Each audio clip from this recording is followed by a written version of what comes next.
Hello everyone, welcome to Pathway to Pinnacle. आज हम जो राइटर करने जा रहे हैं वो है एडवर्ड सैड। ये पोस्ट कॉलोनियल थ्योरी के फाउंडर स्कॉलर्स में से एक थे।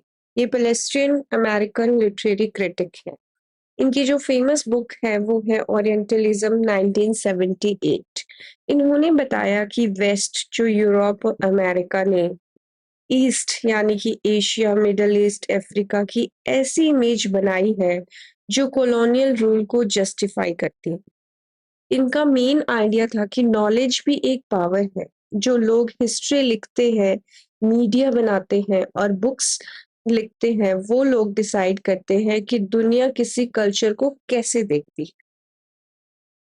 अब हम देखेंगे ओरिएंटलिज्म जो इनका फेमस वर्क है और ये एसोसिएटेड है पोस्ट कॉलोनियल के साथ, तो हम उसको भी देखेंगे।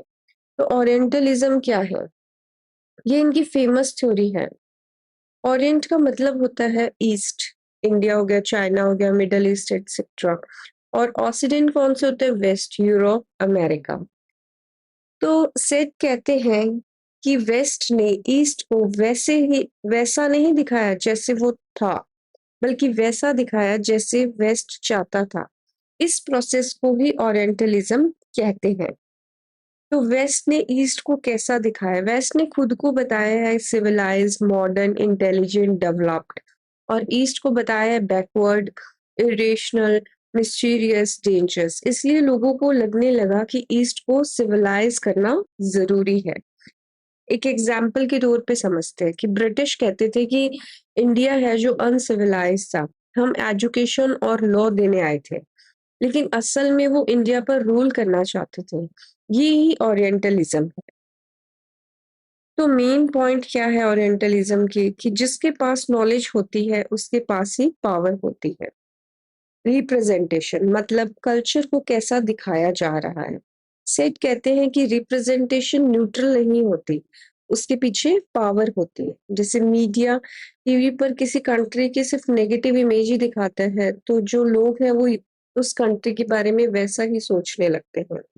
तो ओरिएंटलिज्म और फिर नेक्स्ट जो है वो है द अदर्स। वेस्ट ने ईस्ट को द अदर बना दिया, मतलब हम नॉर्मल हैं और तुम लोग अलग, तो वो द अदर में आ गए।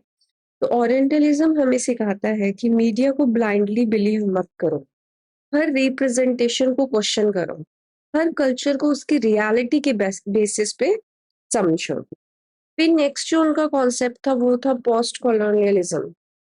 कॉलोनियल रूल खत्म होने के बाद भी उसका इफेक्ट सोसाइटी, कल्चर, लैंग्वेज और आइडेंटिटी पर कैसे रहते हैं, यही हम पोस्ट कॉलोनियल में पढ़ते हैं। मान लीजिए कि इंडिया है जो 1947 में इंडिपेंडेंट हो गया, लेकिन English language, British education, British का जो लीगल सिस्टम था, आर्मी का सिस्टम था, वो आज भी यूज होता है। यही पोस्ट कॉलोनियल इफेक्ट है।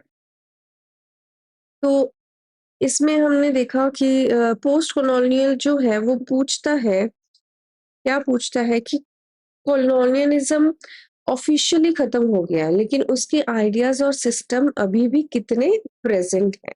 इसके कुछ कोर थीम्स हैं, जैसे colonial power and it's legacy. तो कॉलोनियलिज्म सिर्फ लैंड पर रूल नहीं था, उसने पॉलिटिक्स, लैंग्वेज, एजुकेशन, कल्चर सबको इन्फ्लुएंस किया था। इंडिया में जैसे इंग्लिश स्कूल्स की ज्यादा अभी तक भी प्रिविलेज मिलता है, तो यही कॉलोनियल लेगेसी का एग्जाम्पल है। नेक्स्ट है रिप्रेजेंटेशन। कौन किसी कल्चर की स्टोरी को कैसे लिखता है, कौन डिसाइड करता है कि कौन सी इमेज दिखानी है। नेक्स्ट है आइडेंटिटी एंड हाइब्रिडिटी। सेट के बाद होमी बाबा ने बताया कि आइडेंटिटी फिक्स नहीं होती, डिफरेंट कल्चर्स मिलकर एक न्यू आइडेंटिटी बनाते हैं। एक इंडिया का स्टूडेंट है जो कनाडा में रहता है, तो वो दिवाली भी सेलिब्रेट करता है, क्रिसमस भी करता है, तो उसकी आइडेंटिटी जो मिक्स्ड है, यही हाइब्रिड आइडेंटिटी है। फिर रेजिस्टेंस एंड एजेंसी। कॉलोनाइज्ड जो लोग थे वो सिर्फ विक्टिम नहीं थे, उन्होंने रेजिस्टेंस भी की, अपनी लैंग्वेज, कल्चर और हिस्ट्री को बचाया। जैसे एग्जाम्पल में इंडियन फ्रीडम मूवमेंट थे।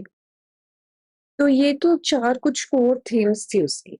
पोस्ट कॉलोनियल के साथ जो एसोसिएटेड है वो है एडवर्ड सैड, होमी किबामा और गायत्री स्पिवाक। ये तीनों पोस्ट कॉलोनियल थ्योरी के इम्पोर्टेंट स्कॉलर्स हैं। जब हम ये थ्योरी पढ़ेंगे तब हम इन तीनों को देखेंगे। तो हमें क्या समझ आया कि ओरिएंटलिज्म क्या है? That is the process through which the West represent the East as exotic, backward and inferior to justify power and dominance. और पोस्ट कॉलोनियल क्या है?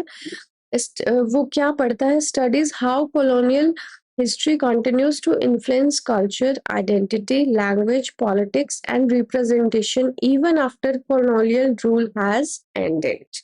आई होप आपको ये दोनों टर्म्स बहुत अच्छे से समझ आई होंगी।